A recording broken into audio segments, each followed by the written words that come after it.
Hello everyone, this is Venom Geek Media here, and welcome to my first recording of the new year, and indeed welcome to the first rant of the new year. I figured we'd kick off this new year with a rant just because, well, it's something that's been boiling up in me for some time, and I think it's useful to externalize, plus it's frankly easy to make. Hopefully this won't be too long a video, unlike most of my stuff these days. So, you will know by the title that today I'm going to be ranting about NCC numbers. What are NCC numbers? Why are NCC numbers? Why are NCC numbers pointless and completely unhelpful and just annoying at this point? So, I'll just get right into it. As I say, with these rant videos, they tend to be pretty unstructured and it's just me talking literally off the cuff. I have no notes in front of me and it is just me going. So, NCC numbers. Why do I hate them? Ultimately, I think what brought this rant on is I've been undertaking for the past few months a war game among my Discord members, and part of that war game is people get their own fleets and they can name the ships as they like, and some people were worrying very much about NCC numbers, and I just had to tell them, forget about them, don't worry about them, I'm not going to note down these ships via NCC numbers. I just wrote it down with sort of identifying codes rather than an NCC number. Why? Because NCC numbers are pointless, useless identifiers of starships. Now, actually this has been amended more recently by Star Trek Picard, but certainly TNG, DS9, Voyager, the NCC numbers tend to get pretty all over the place. So first let's talk about what an NCC number is. An NCC is Naval Construction Contract. This is in no way a useful title. It means that this was a ship that was built. This tells us nothing about the ship. This doesn't tell us what kind of ship it is. This doesn't even tell us where it was built. It just tells us Hero's ship was built, which is, in the grand scheme of things, not all that helpful. You compare that to how most modern ships are identified now. There's actually two means of identification. So there's the sort of registry number or actual unit number. Let's look at the USS Gerald R. Ford. The USS Gerald R. Ford is CVN 78, which means that is a fleet carrier. So CVN standing for fleet carrier or supercarrier. I'm not particularly familiar with US designations, but I know that CVN does mean a big carrier. 78. It's a simple enough number. But as well as having that CVN number, it will also have a maritime shipping identifier, literally to identify it amidst all the ships in the sea. And that's basically what the NCC number is. So it's not really very useful.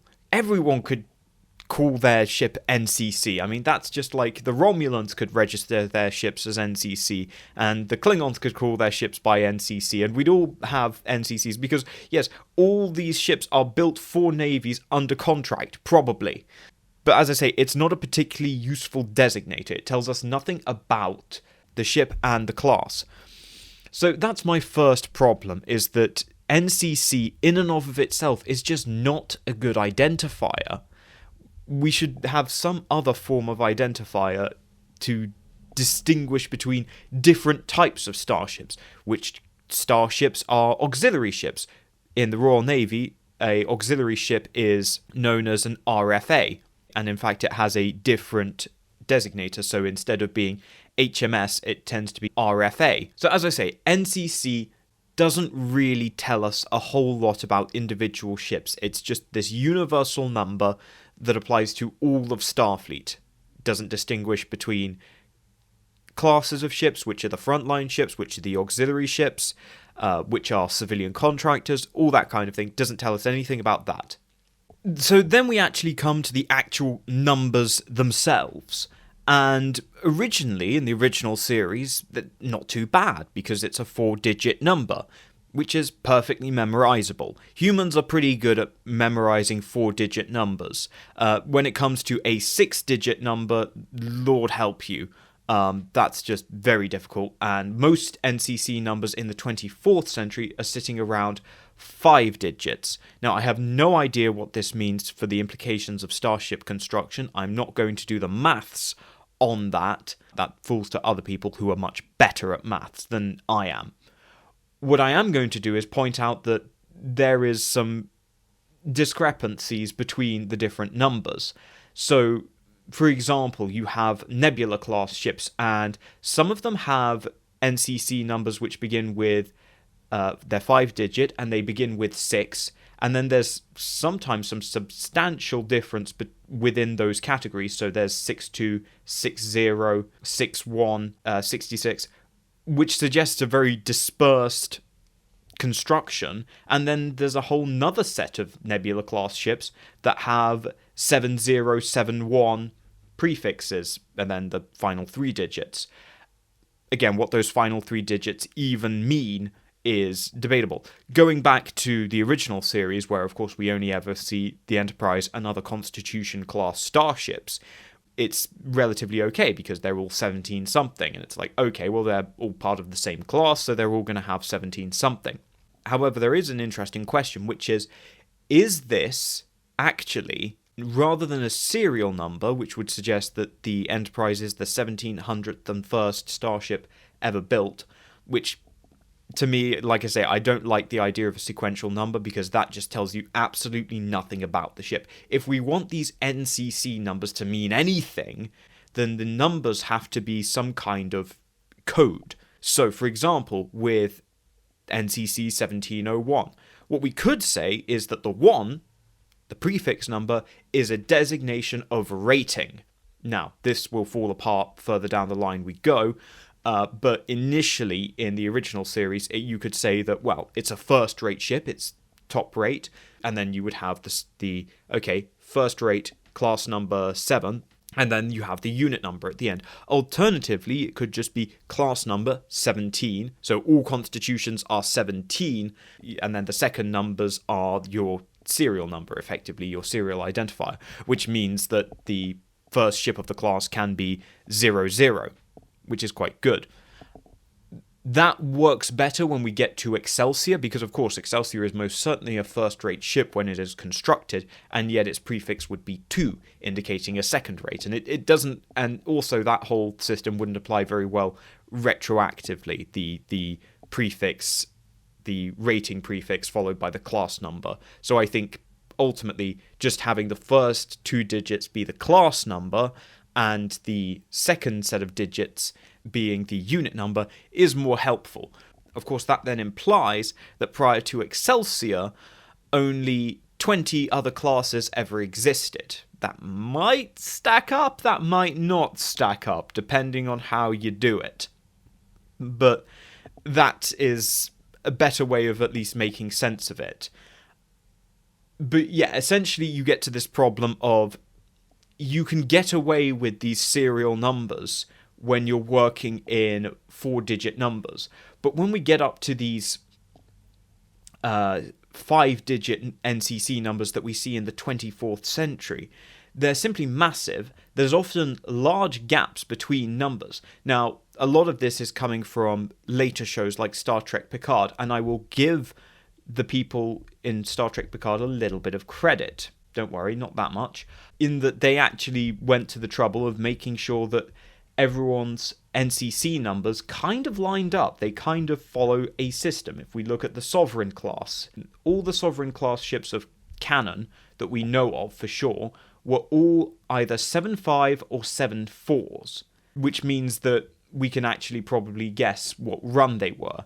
Also, this actually applies, and it will come up in a later video, this also applies to the Ambassador class, where you have a very distinctive set of registry numbers. You have the original Ambassador, which has a prefix 105, and then you seem to have the second wave of ambassadors, and this seems to line up with the quote-unquote refit ambassadors, the Zhukovs and the Yamaguchis, which have a prefix number 26, which would suggest different production runs. Of course, that does, again, shoot down the whole idea of a class number, because these are ships of the same class. So at that point, it does become production run. So, what do we get from this? Well, essentially, all this is to do is to point out that NCC numbers are a complete mess. They don't tell us anything. They are supremely unhelpful identifying numbers, and while there does seem to be a system in place, no one can really make heads or tails of exactly what it is, and I suspect that's including the creators of the show. They just know that if they're having ships of the same class, they probably want to keep them with similar registry numbers, but that doesn't necessarily mean that they know why the numbers are that high. Another interesting problem that would be generated with NCC numbers, and also maybe a bit of a get-out-of-jail-free card with having fewer classes early in Starfleet, if we want to stick by the whole class number idea, is that you could say, well, a lot of early Starfleet ships were actually inherited from United Earth plus Andoria and Vulcan, and so those ships kept their old registrations, whatever those were, and only new Starfleet ships got NCC numbers, which does then sort of free you up a little bit in terms of number of classes, and you could possibly maybe squeeze it. I'd have to check. You could get enough classes that Excelsior could actually be the 20th class. That's a speculation, that's a theory. I'm going to have to do more to check that. Well, actually, you know what? I'll check that right now. I have a little chart here, and I can count out the number of Starship classes. No, that equally doesn't work with the number of classes that exist prior to the Constitution, let alone the Excelsior. So, yeah, I'm going to be honest, I don't really have a solution here. I just wanted to complain about it.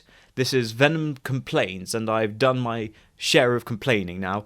NCC numbers, not helpful, and if you yourself are writing fan fiction, I would say you can use them as guidelines, but I wouldn't worry too massively about it. The first two numbers are probably important, the last two numbers, and who knows, or the last three numbers, who knows, if you're going off of pre-existing classes. I wouldn't say that NCC numbers are a good way of determining number of ships in Starfleet. Other people, smarter people, have talked about that and why it would generate problems. So basically, the moral of the story is NCC numbers are stupid, and they should probably go to having CVN numbers or SSN numbers, much like all the modern navies do. So thank you for attending my TED Talk / rant. More refined content coming very soon, and so until then, I will see you all in the next video. Thank you to my members for supporting the channel. My glorious Navarchs, Tully DT, Sean Farrell, Rella, and Macross Schaffer. My commanders, Jeff Hallam, Birdmonster, Adam Bowman, Philip Ty, Mark Philippe, Robert Kahn Strider, Gabe Logan, Martin McConville, Nicholas Walsh, JC Tech Wizard, Alcara Dreamer, Gloom Cookie, Der Monarch, and Jamal Soto. And I salute my Centurions, Marcus Hall, Pendlebury, Okolkatum Quaesto, Bird of Play D3, John Nicole, Julian Arnott, Freedom Trooper, Athys Collection, Mazarine, Tobias Klein, Khan the Skektal Overlord, David Jackson, Guy Haslam, Andy Clark, and Quentin King. And I thank all my loyal sub-lieutenants. And I welcome Kei Xiang, Savage Gambler, Carolus Magus, Michael McLeod, and Dark Dracon. Thank you all for supporting the channel, and I will see you all in the next video.